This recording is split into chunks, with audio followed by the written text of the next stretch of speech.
E aí, gente, tudo bem? Bom, o negócio é o seguinte, essa é a aula número 1, movimento circular, tá bem? A parte introdutória, e aí a partir do segundo vídeo eu já faço a complementação da parte teórica, e no terceiro a gente faz um exercício de exemplo, tá bem? Um exercício de exemplo é forte, mas tudo bem. Bom, o negócio é o seguinte, movimento circular.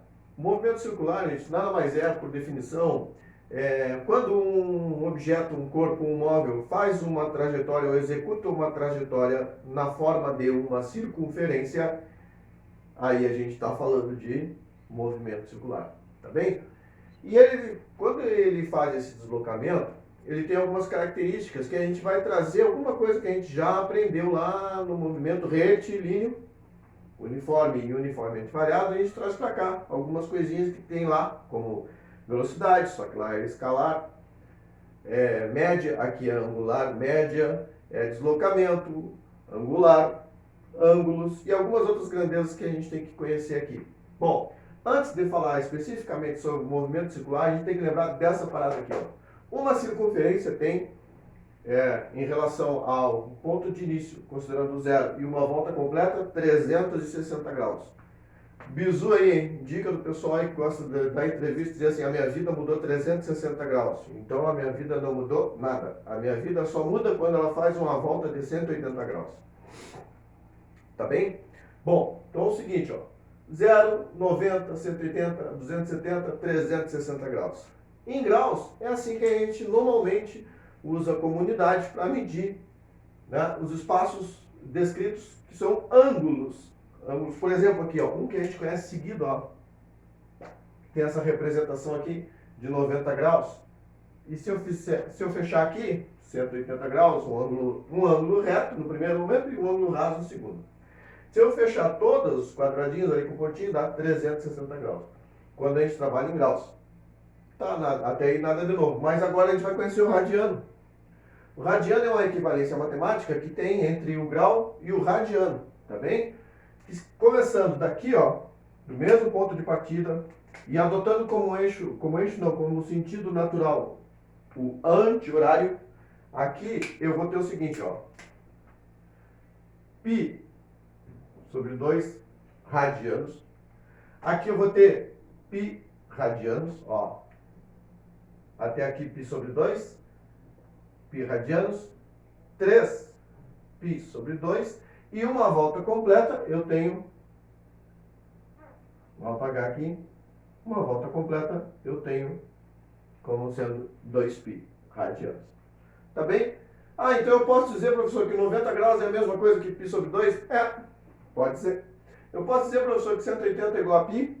Uma relaçãozinha legal, que a gente vai precisar mais lá na frente para fazer algumas transformações de equivalência. Bom, como eu estava falando em ângulo, o que é o ângulo, cara? O ângulo é essa regiãozinha vermelha aqui, ó, tá? Essa é representada pela letra θ. E como é que eu defino, como é que eu faço a representação numérica não, algébrica praticamente, do ângulo? Eu uso uma expressãozinha que diz o seguinte, ó, o comprimento do arco dividido pelo tamanho do raio é igual ao ângulo, ou o ângulo é igual ao comprimento do raio, do arco dividido pelo raio. O arco é essa partezinha vermelha aqui representada pela letra L, tá bem? Em alguns autores usam o L. E o raio a gente já conhece aqui, tá aqui ele, tá bem? Então, para eu calcular, definir o tamanho, qual o valor correspondente de um ângulo, eu preciso dividir o tamanho do arco que ele descreve pelo tamanho do raio da circunferência. A resposta que eu vou achar? Pi radianos, ou radianos. Vamos usar o radianos, tá bem? Bem simplesinho, nada de muito normal. Cara, como a gente está falando agora em movimento circular, a gente vai conhecer duas grandezas que são o seguinte, o período e a frequência. O período é representado pela letra T maiúscula, tá? E a frequência pelo F minúsculo, vamos dizer assim. O período é o tempo que o móvel, corresponde ao tempo que o móvel com o corpo executa uma volta na circunferência. Então, se você for olhar por definição, o período é o tempo que leva para um corpo executar uma volta na circunferência. E a gente mede isso, qual é a grandeza, qual é a unidade que a gente vai representar essa grandeza? Através do segundo. A frequência, o que é frequência? Aqui já, essa expressãozinha a gente vai usar direto. Ó. É o número de voltas na unidade de tempo. É o número de voltas que um corpo dá em um intervalo de tempo. 1 minuto, quantas voltas ele dá em 1 minuto? Aí a gente está falando em frequência. Período e frequência são duas coisas novas, que se relacionam com o movimento circular. E outros movimentos também periódicos, que a gente vai ver mais à frente. Bom, quais são as grandezas? O período é o segundo e a frequência é o Hertz, Hz. Tá bem? Número de voltas dividido pela variação do tempo. A gente precisa também usar os submúltiplos do Hertz, que é 1 kHz, 1 MHz e 1 Hz, que aí se relaciona a RPM. Mas aqui, ó, 1 kHz é 10 na 3 Hz. 1 MHz é 10 na 6 Hz. E 1 Hz equivale a 60 RPM. Embora RPM seja um produto da minha época, onde Paulo Ricardo era considerado cara na época, e eu achava ele muito bonito, o negócio é o seguinte, ó, 1 Hz RPM é igual a 60 revoluções por minuto. 60 ciclos ou 60 voltas em 1 minuto.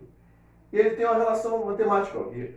Quando eu quiser saber quanto equivale Hertz em RPM, a gente vai usar, multiplicar o valor que eu tenho em Hertz por 60, eu vou achar quantas revoluções por minuto ele fez. Quando eu quiser o inverso, RPM em Hertz, eu vou dividir esse número por 60. Bem simplesinho, não tem muito o que misturar as coisas aí não. Um cálculo básico. Relação entre período e frequência. Qual é a relação, gente? O período é igual a 1 sobre F, ou F é igual a 1 sobre T. Vocês vão ouvir o seguinte, ó, que o período é igual ao inverso da frequência, ou a frequência é igual ao inverso do período. Simples assim, tá bem? Bom, agora entrando especificamente numa grandeza nova, que é a velocidade angular, que está relacionada ao movimento circular. Quando, por exemplo, um corpo desloca-se numa circunferência, ele varre, o termo ele varre um ângulo, ele determina um ângulo, tá bem? Esse ângulo, ele pode ser descrito através dessa expressão aqui que a gente já viu. Como θ, o comprimento do arco que ele descreveu, sobre o raio da circunferência. Ele tem velocidade. Ah, a gente já viu a velocidade escalar, lá no movimento uniforme. Variação do espaço dividido pela variação do tempo. Só que ao invés de usar V, nós vamos usar ômega. Quando a gente falar em ômega, a gente está falando em velocidade angular, tá bem? E aí, gente, dá para a gente fazer um comparativo. Como, por exemplo, ΔS, a variação do espaço. Quando um camarada executa uma volta toda, qual é o espaço que ele percorreu agora em radianos? 2π. Ó, variação do espaço, 2π. Aí, quanto tempo ele demorou para dar essa volta? Bom, ele demorou um certo período. Então, cara, olha aqui, ó. Ômega, a velocidade angular, pode ser definido como 2π sobre o período, que é o tempo que ele leva para dar uma volta. Tá, mas se tem período, também tem frequência. A outra relação é essa aqui, ó. Que ômega pode ser também definida como 2π, que é a volta numa circunferência, vezes a frequência. Tá bem? Até aqui a gente trabalhou a parte introdutória. Vamos trabalhar também a unidade dessa grandeza, velocidade angular, na segunda parte e também terminar a parte introdutória do conteúdo, que são mais algumas expressões como o comparativo entre a velocidade angular e a velocidade escalar, a função horária angular e mais algumas relaçõezinhas. Esse é o segundo vídeo, tá bem? Vamos dar uma pausa aqui e a gente volta com a segunda parte. Um abraço, não esquece de lavar a mãozinha, tá bem?